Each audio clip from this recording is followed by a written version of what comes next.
నేను ఈ మాట అన్నానని కాదు, మీరు బాగా ఆలోచించండి. పూర్వకాలంలో ఒకనొకప్పుడు జవహర్లాల్ నెహ్రూ గారు ప్రైమ్ మినిస్టర్ గా ఉండగా Atal Bihari Vajpayee leader of opposition. Atal Bihari Vajpayee లేచి ప్రభుత్వ విధానాలను విమర్శ చేస్తూ మాట్లాడుతున్నాడు. మాట్లాడుతుంటే రూలింగ్ బెంచెస్ వాళ్ళు, కాంగ్రెస్ పార్టీ వాళ్ళు బల్లలు కొడుతున్నారు ఆప్ చేసేయమని.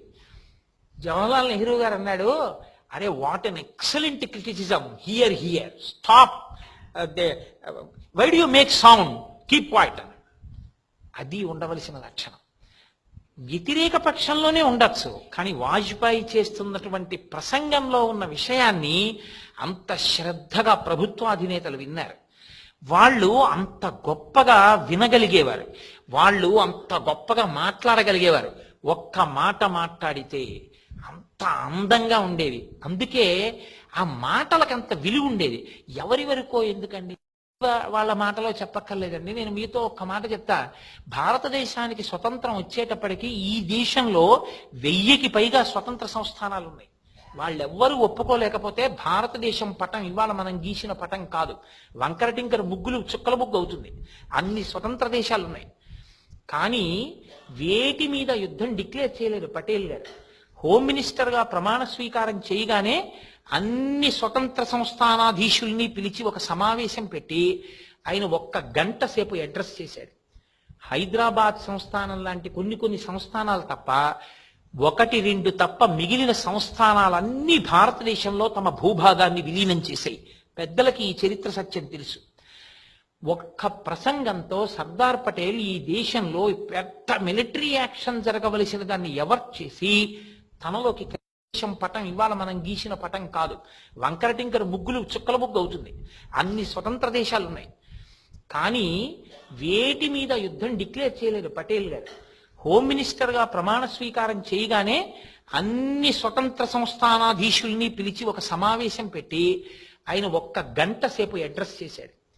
హైదరాబాద్ సంస్థానం లాంటి కొన్ని సంస్థానాలు తప్ప, 1-2 తప్ప మిగిలిన సంస్థానాలన్నీ భారతదేశంలో తమ భూభాగాన్ని విలీనం చేశాయి. పెద్దలకి ఈ చరిత్ర సత్యం తెలుసు. ఒక్క ప్రసంగంతో సర్దార్ పటేల్ ఈ దేశంలో పెద్ద మిలిటరీ యాక్షన్ జరగవలసిన దాన్ని ఎవరు చేసి తనలోకి కలిపాడు. ఒక మాట మాట్లాడితే క్లారిటీ ఇన్ థాట్ అంటే ఎలా ఉండేదో తెలుసా అండి? When Sardar Patel was the Union Home Minister of this country, Mahatma Gandhi was assassinated. Gandhi గారిని హత్య చేశారు. సర్దార్ పటేల్ గారు home minister. First phone Patel, Gandhi గారు చచ్చిపోగానే పటేల్ గారికి చేశారు. ఎందుకంటే హోమ్ మినిస్టర్ కాబట్టి దేశంలో లా అండ్ ఆర్డర్ ప్రాబ్లం ఉంటుందని. ఆయనకి ఫోన్ చేసి మహాత్మా వాజ్ అసెసినేటెడ్ అన్నారు. దాట్ కెన్ ది రిప్లై అంటారే, అలా పటేల్ గారు అడిగిన వెంటనే సమాధానం అంటే బై హిందూ ఆర్ ఏ ముస్లిం అని అడిగాడు. హోమ్ మినిస్ట్రీ జీర్ణమైంది ఆయనలో. గాంధీ గారిని ఒక హిందూ హత్య చేసి ఉంటే దేశంలో ఉండే శాంతి భద్రతల పరిస్థితి వేరు. మహాత్మా గాంధీని ఒక మహమ్మదీయుడు హత్య చేసి ఉంటే దేశంలో ఉండే శాంతి భద్రతల పరిస్థితి వేరు. దానికి తగినట్టు నెక్స్ట్ యాక్షన్ కి రెడీగా ఉండాలి home minister. By Hindu or a Muslim is it I'm coming అనలేదు పటేల్ గారు. చూసారా, అది క్లారిటీ ఇన్ థాట్. తను ఉన్న పొజిషన్ గురించినటువంటి ఆలోచన, కర్తవ్యత నిష్ట, దృష్టి కోణం, సమగ్రమైన పరిశీలన, తాను కదలకుండా ఉండడం, తాను కదిలేది ప్రతి దానికి విచలితమైపోయేది, ఇతరులకు ఏది అందించలేదు. Don't be hypersensitive. ప్రతి చిన్న విషయానికి ఆత్మహత్య దాకా వెళ్ళిపోకండి అంగదుళ్ళగా. రామాయణంలో ప్రతిదానికి ఆత్మహత్య అంటాడు అంగదుడు. రామాయణంలో లేని పాత్ర లేదు. రామాయణం చదివితే అందుకే జీవితాలు దిద్దబడతాయి. మీరు ఇవాళ నేను చూస్తుంటాను పిల్లల్ని, అమ్మగారు ఏదో అన్నారు ఆత్మహత్య, ఎవడు తిరగమన్నాడు? ప్రేమ అని ఒక దిక్కుమాలిన మాట. దాని గురించి నేను ఎంత తక్కువ మాట్లాడితే అంత మంచిది. అది ప్రేమ కాదు, ఎవడు కనిపెట్టాడో నాకు తెలియదు. ప్రేమ అన్న మాటకు అర్థం వేరు. ప్రేమ అంటే ఏది ప్రతిఫలాన్ని ఆశించదో దానికే ప్రేమ అని పేరు. దీన్ని నేను పట్టుకొచ్చి పటకారా అన్నాను అనుకోండి, నీ మొహం ఎట్సారి మైకు అంటారా అనరా మీరు? ఒక్కొక్క పదార్థానికి ఒక్కొక్క పేరుంది. దాన్ని పట్టుకొచ్చి నేను గరిట అన్నాను అనుకోండి, నీ మోహం అది ఫ్యాను, ఇది తెలియని వాడి ఉపన్యాసానికి అలా వచ్చావు అంటారు. ప్రేమ అంటే ప్రతిఫలమును ఆశించని మీ అభ్యున్నతి కొరకు ఏదైనా త్యాగము చేయగలిగిన మనస్థితి. అది ఉండేది తల్లికి, తండ్రికి, గురువుకి, ఇటువంటి వాళ్ళకు ఉంటుంది. అందుకే వత్స అని పిలుస్తారు. మీ అమ్మగారు మిమ్మల్ని తన కడుపు వికారమును చెందిన, ఆవిడ నడవలేకపోయినా, గ్రహణం పడితే కదలకుండా చీకటి గదిలో పడుకోవలసి వచ్చినా, ఆవిడ ఒక బస్సు ఎక్కి బస్సు దిగడం కష్టమైనా, ఆవిడ్ని ఆపరేషన్ డేట్ ఫిక్స్ చేసేసి హాస్పిటల్కి తీసుకెళ్తున్నప్పుడు తిరిగి ఇంటికి వస్తుందో రాదో కూడా తెలియదు. తనకి అంత ప్రియమైన భర్త అయినా సరే మళ్ళీ తిరిగి ఆ భర్త ముఖం చూస్తుందో చూడదో కూడా ఆవిడికి తెలియదు. ఇన్ని కాదని అమ్మ దేనికోసం వెళ్ళిపోయింది ఆపరేషన్ థియేటర్లోకి. నేనెవరో నా తల్లికి తెలియదు. మీరైనా అంతే, నేనైనా అంతే, ఈ సృష్టిలో ఎవరి విషయంలోనైనా అంతే. తను చచ్చిపోతానేమో అన్న అనుమానం ఉండి తీరుతుంది ప్రసవ సమయంలో. తను చచ్చిపోవడానికైనా ఇష్టపడింది, కానీ లోపల ఉన్నది చచ్చిపోతే పర్వాలేదు, నేను బతికుండాలని తల్లి అడగలేదు. ఆవిడ మహాత్యాగం చేసింది, బయటికి వచ్చింది. మీరు ఇలా గట్టిగా అమ్మ దొల్లితే నలిగిపోవడానికి సిద్ధంగా పువ్వులా ఉన్న పసి శరీరంతో మనం రైల్లో అమ్మ పక్కన బెర్త్ మీద పడుకుంటే, అంతవరకు దొల్లి అలవాటు ఉన్నటువంటి ఆడది కూడా ఎంత అమ్మతనమో. పక్కన ఇంకో రైలు పెడితే వీడు ఉలిక్కి పడితే ఇలా చెయ్యేసి దగ్గరికి తీసుకుని కాపాడింది. అమ్మ చేసిన త్యాగాన్ని మీరు ఏ కాగితాల మీద ఎన్ని కళాలు పెట్టి రాస్తారు? ఇన్ని చేసిన అమ్మ ఎప్పుడైనా మీ దగ్గర నుంచి ఇది కావాలని అమ్మ కోరుకుంటుందా? ఒకవేళ కోరుకుంటే మీరు ఎప్పుడైనా అమ్మకి థ్యాంక్స్ చెప్పగలరా మీ జన్మాంతరం మొత్తం మీద? వాకాటి పాండురంగారావు ఇదే అంటాడు, he who says thanks to his mother and wife is the biggest pool in the world అని రాశాడు. నీ కోసం తన ఇంటి పేరు వదిలింది, నీ కోసం తన వంశం వదిలింది, నీ కోసం తన పుట్టింటిని వదిలింది. నువ్వెవరో తెలియదు, నీ గుణాలు ఏమిటో తెలియదు, నీ బలహీనతలు తెలియదు, నీ బలం తెలియదు. నీ కోసం అన్నీ వదిలి నీ పక్కకు వచ్చింది. నీ కోసం బిడ్డల్ని కంది. ఆ బిడ్డలకి నీ ఇంటి పేరంటే ఊరుకుంది, నీ వంశంలో వాడంటే ఊరుకుంది. ఈ తాతగారి ఆస్తి వాడిది, ఆ తాతగారు అసలు తాతగారు కాదు, అమ్మమ్మ తాతగారు వాళ్ళు, ఈ తాతగారి అసలు వంశంలో వాడంటే ఊరుకుంది. ఇన్ని చేసిన భార్యకి థ్యాంక్స్ చెప్తావా, తల్లికి థ్యాంక్స్ చెప్తావా? ఇంత చేసిన తల్లి చచ్చిపోయే ముందు వాడు కోటీశ్వరుడై తల్లికి ఆఖరికి వైద్యం చేయించకపోయినా, నా కళ్ళతో నేను చూశానండి. 2 సంఘటనలు, 3 సంఘటనలు, 10 సంఘటనలు, ఎన్ని చూశానో. ఇక్కడ ఉన్నారో లేదో, నాయుడు గారు వాళ్ళు నాతో వచ్చినప్పుడు ఉన్నారో లేదో నాకు తెలియదు, జ్ఞాపకంలో లేదు. నేను ఒక వృద్ధాశ్రమానికి వెళ్ళాను ఒకప్పుడు. వెడితే ఆ వృద్ధాశ్రమంలో వాళ్ళు మీ ప్రసంగాలు విన్నారని అందరినీ పరిచయం చేస్తున్నారు. వాళ్ళందరూ ఏదో నమస్కారం పెట్టి 2 పళ్ళు అవి ఇస్తున్నారు. నేనంటే ఆ పళ్ళ కోసం వెళ్ళలేదు, వాళ్ళు రాలేరని వాళ్ళని చూడడానికి నేనే వెళ్ళాను. ఒక ఆవిడ పెట్టి సర్దుకుని నేను వెళ్ళేటప్పటికే వీధిలో కూర్చుంది. నేను మళ్ళీ వృద్ధాశ్రమం అంతా చూసి వెనక్కి వచ్చేస్తున్నా, ఆవిడ వీధిలోనే ఉంది. మీరెవరమ్మా అన్నాను. అంటే నేను ఇన్నాళ్ళు వృద్ధాశ్రమంలో ఉండేదాన్నండి, మా అబ్బాయి వచ్చి నన్ను ఇవాళ తీసుకెళ్లిపోతానన్నాడు ఇంటికి, అందుకని పెట్టి సర్దేసుకున్నానండి, నేను ఇవాళ వెళ్ళిపోతున్నానన్నారు. అమ్మ ధన్యురాలమ్మా, మీ అబ్బాయి మిమ్మల్ని తీసుకెళ్లిపోతున్నాడు, చాలా సంతోషం అన్నాను. మా అబ్బాయి చాలా మంచివాడండి అంది. ఓ చాలా సంతోషం తల్లి, అంతకన్నా కావలసిందే ఉంది అనుకుని ముందుకు వెళ్ళిపోయాను. ఆశ్రమ నిర్వాహకురాలు అన్నారు, ఈవిడికి 45 సంవత్సరాల వయస్సు వచ్చేంత వరకు పిల్లలు పుట్టలేదండి. ఈవిడ ఎక్కని గడప లేదు, ఈవిడ తొక్కని గుడి లేదు, ఈవిడ వెళ్ళని ఆశ్రమం లేదు, ఈవిడ చెయ్యని పూజ లేదు. ఆవిడ అన్ని కష్టాలు పడిన తర్వాత ఒకే ఒక్క కొడుకు పుట్టాడు. ఆ కొడుకు మంచి అధికారాన్ని పొందాడు, పెద్ద స్థితిలోకి వెళ్ళాడు. ఈవిడ భర్త గారు చనిపోయి 2 సంవత్సరాలైంది. ఆ కొడుక్కి ఈవిడ బరువు అయిపోయింది. ఈవిడ్ని పోషించడం వాడికి ఇష్టం లేదు. వాడు ముందు రోజే వచ్చి వృద్ధాశ్రమానికి డబ్బు కట్టి, మా అమ్మగారి అంగీకారంతోనే నేను జాయిన్ చేస్తున్నాను, అందుకని రేపు మా అమ్మగారు ఇక్కడికి వచ్చి తన పేరు చెప్తారు, మీరు జాయిన్ చేసుకోండి, నేను రావడం కొంచెం ఆలస్యం అవుతుంది, నేను వేరే కారులో పంపిస్తాను మా అమ్మగారిని అని చెప్పి, వాడు తానే తీసుకొచ్చి తల్లిని, అమ్మ ఇది మంచి గుడి, ఇక్కడ చాలా మంది ఆడవాళ్ళు వాళ్ళు ఉంటారు, వాళ్ళందరికీ నువ్వు లోపలికి వెళ్ళి తాంబూలం ఇయ్యి, నీ పేరు చెప్పి అందరికీ పళ్ళవి ఇస్తుండి నేను వస్తానని చెప్పి ఆ తల్లి ఎన్నడూ బయటికి వెళ్ళింది కాదు. ఆవిడ్ని ఇంకో ఊరు తీసుకొచ్చి, కాకినాడే, నేను ఆ పేరు దాచడం ఎందుకు, తీసుకొచ్చి ఆవిడ్ని జాయిన్ చేసేసి, అంటే బయట నుంచి వెళ్ళిపోతే ఈవిడ వచ్చి తన పేరు చెప్పింది. అవునమ్మా మీ అబ్బాయి గారు చెప్పారు మాకు, రండి రండి అన్నారు. అంటే అందరికీ పళ్ళు ఇస్తానంది. జాయిన్ అవగానే పళ్ళు ఇస్తోందని వాళ్ళు అనుకున్నారు. అందరికీ పళ్ళు ఇచ్చిన తర్వాత మీకు ఈ రూమ్ అలాట్ చేశామన్నారు. నాకు రూమ్ ఎందుకంది ఆవిడ, మీ అబ్బాయి మిమ్మల్ని జాయిన్ చేసేసాడు కదా అన్నారు. మీకు తెలుసా, టక్కన కింద పడిపోయారు. ఆ తర్వాత ఆవిడికి పిచ్చి వచ్చేసింది. కాబట్టి అడుగుదామంటే ఆ కొడుకు ఎవరో తెలియదు. అడ్రస్ వెరిఫై చేస్తే వాడు తప్పు అడ్రస్ ఇచ్చేసాడు. ఆ పిచ్చి తల్లి ఇప్పటికీ ప్రతిరోజు వృద్ధాశ్రమంలో స్నానం చేసేసి పెట్టుకుని బయట కూర్చుంటుంది. రాత్రి ఏడుస్తూ పడుకుంటుంది మా అబ్బాయి రాలేదని. పక్క వాళ్ళు ఎవరైనా తెలియక ఏంటమ్మా అలా అంటావు, మీ అబ్బాయి ఏం రాడంటే వాళ్ళని కొడుతుంది కూడా ఆవిడ. అంత పిచ్చి ప్రేమ. నాకొక్క జవాబు చెప్పండి, వాడు ఎవడో నాకు తెలియదు ఇప్పటికీ. నిజంగా నా రక్తం ఎంత మరిగిపోతుందంటే ఆ సంఘటన తలుచుకుంటే, వాడు ఎంత ఐశ్వర్యవంతుడైనా కావచ్చు, వాడు ఎంత ఉద్యోగం అయినా చేయొచ్చు, వాడు ఏమి సాధించినట్టు జీవితంలో, ఏ ప్రతిఫలం అపేక్షించక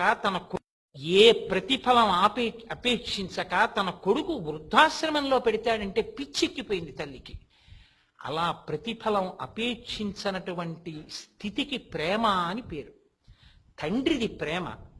నా చేత 4 మాటలు చెప్పించడానికి మీకోసమని నా ఇంటి ముందు తిరిగి కారిచ్చి నన్ను తీసుకొచ్చి వాళ్ళున్నటువంటి స్థితికి, వాళ్ళు పొందిన శారదా కటాక్షానికి తిరగవలసిన అవసరం లేకపోయినా మీకోసం నా చుట్టూ తిరిగిన మీ గురువులది ప్రేమ. ప్రతిఫలాపేక్షతో ఆమె అందం నాది కావాలని, కాకపోతే ఆ అందం మిగలకూడదని యాసిడ్ బాటిల్ పట్టుకు తిరగడం ప్రేమ ఎందుకు అవుతుంది నాకు చెప్పండి?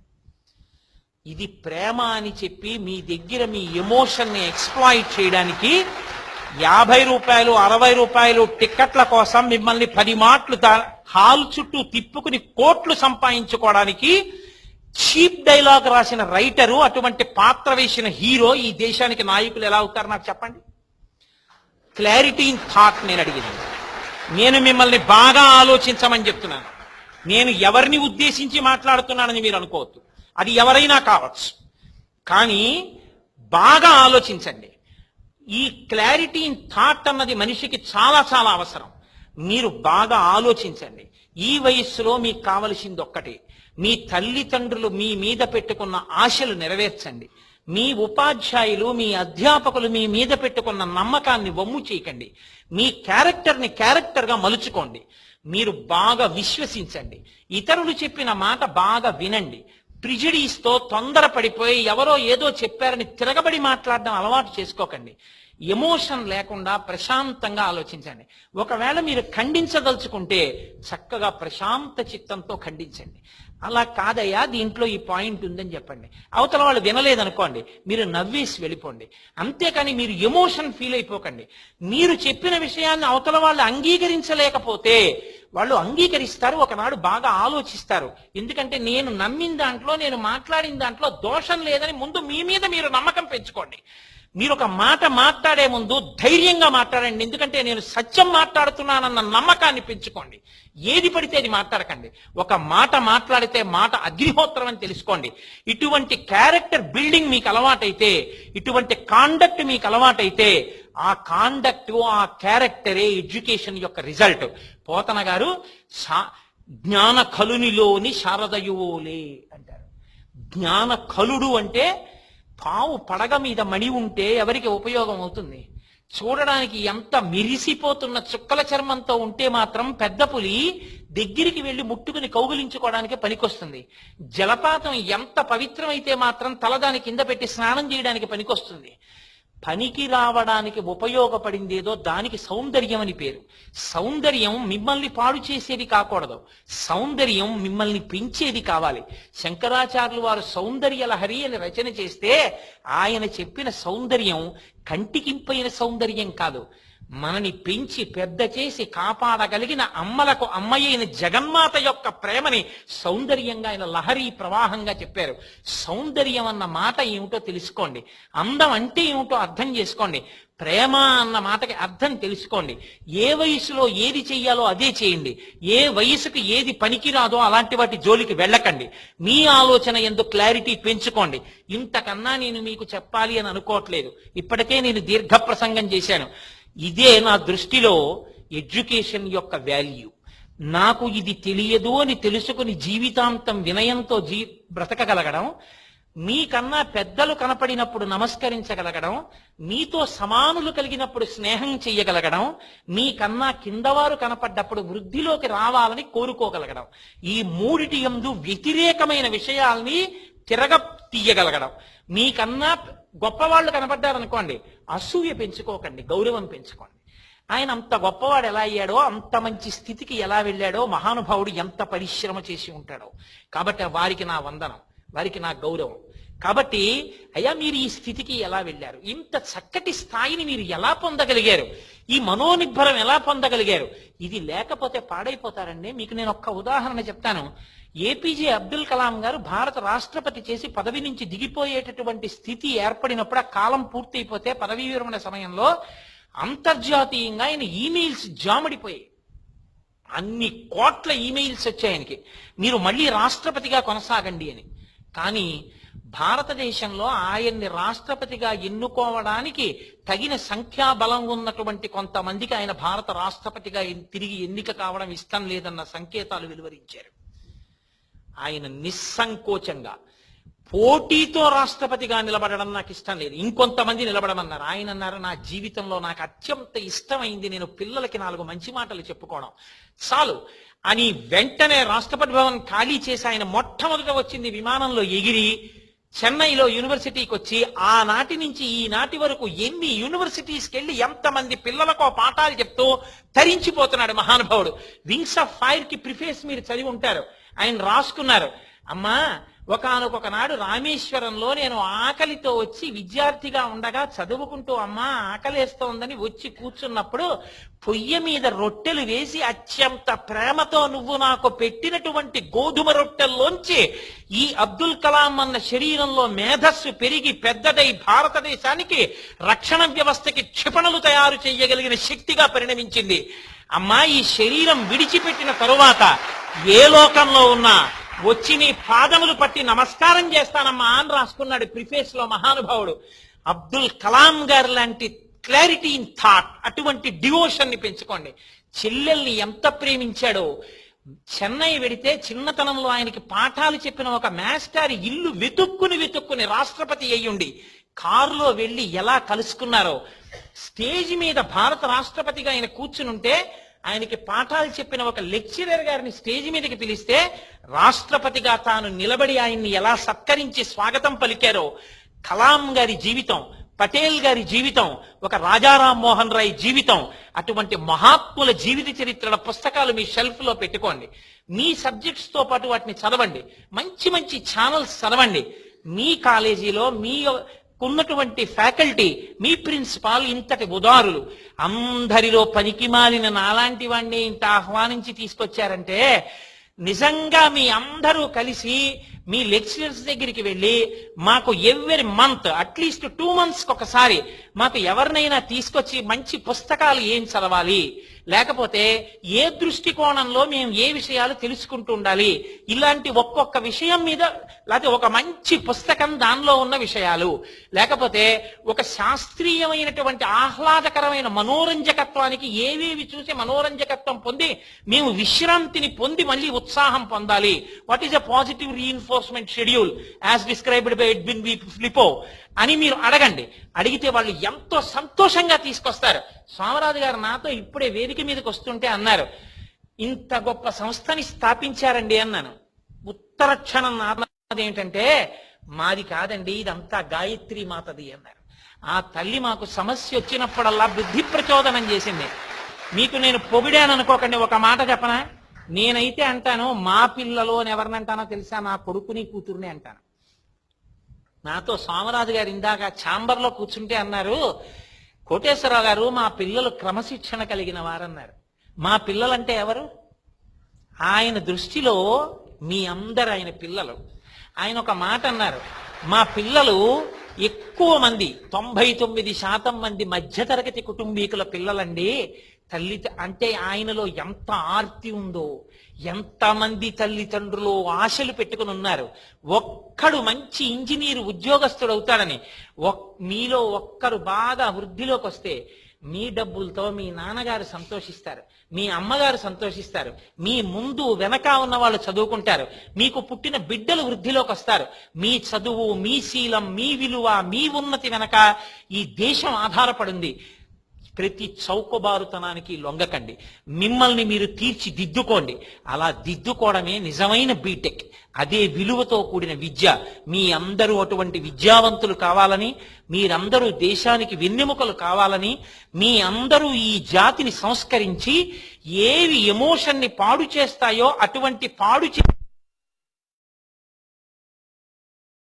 సంస్కరించగలిగిన ఉన్నత పదవుల్లో మీరు కూర్చోవాలని, మీరు మాట్లాడే మాటలు కొన్ని వేల మందిని ఉత్తేజితుల్ని చేసేంత భావమునందు స్వచ్ఛత కలిగినటువంటి స్థితిని మీరు పొందాలని, ఇటువంటి స్థితికి గాయత్రి మాత మీ బుద్ధిని ప్రచోదనం చేసి మీకు అటువంటి మేధా వైభవాన్ని కృప చెయ్యాలని మీ అందరి పనుపున నేను ఆ తల్లి పాదార విందములకు సాంజలి బంధకంగా నా శిరస్సు పాటించి నమస్కరిస్తూ, నాకేమి చేత కాకపోయినా, ఎక్కడో కాకినాడలో నేను పడున్నా, వీడు పిల్లలకి 4 మంచి మాటలు చెప్తాడని నమ్మి తీసుకొచ్చి నా యందు ఇంత ఆదరం చూపించినటువంటి మీ కళాశాల పెద్దలకి, నేను ఇంతసేపు మాట్లాడుతున్నా ఎక్కడా చిన్న మాట కూడా లేకుండా ఇంత స్వచ్ఛందంగా నా మీద ఇంత ప్రేమతో, నిజంగా ఒక మేనమావనో పినతండ్రినో మీరు అనుబంధంతో భావించినట్టు ఇంత క్రమశిక్షణతో ఇంత నిశ్శబ్దంగా విన్నటువంటి మీ అందరికీ నా హృదయపూర్వకమైనటువంటి ఆశీర్వచనములను అందజేస్తూ